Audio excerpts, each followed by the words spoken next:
She woke up in Bedford Hills State Prison.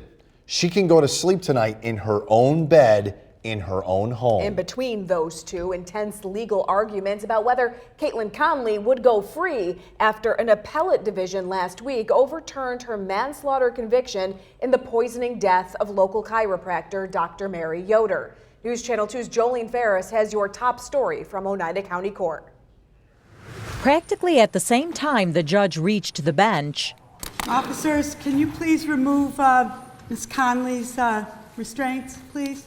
What followed was about an hour of intense legal wrangling about whether or not the court could order Kaitlyn Conley held while the Oneida County District Attorney's Office decides whether or not to resubmit the case to a grand jury for a possible indictment.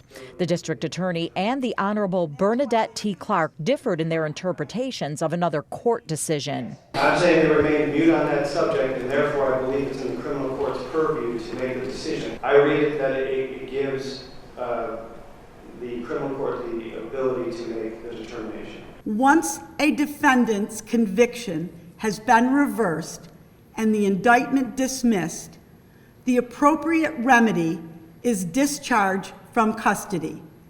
There is then no basis for further detention. That is a quote from the highest court in New York. All the legal wrangling is a result of the appellate division on Friday overturning Conley's manslaughter conviction in the poisoning death of local chiropractor Dr. Mary Yoder. The defense agreed with the court's interpretation of the rulings cited. There is no accusatory instrument in this case, none. So the idea that this court can now hold Ms. Conley when she has not been charged with a single crime is against our Constitution. It really would be like pulling a guy off the street and saying, hey, we're thinking about indicting you, so we're going to hold you for 45 days while we do it. In conclusion, with this matter having been terminated in favor of Ms. Conley, the court is ordering the sealing of the record in this case. Ms. Conley, you're released. A quick reunion between a newly freed Kaitlyn Conley and her family in court before she returns home indefinitely.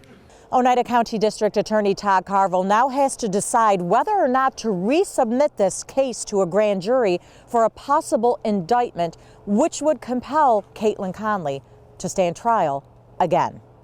Back to you.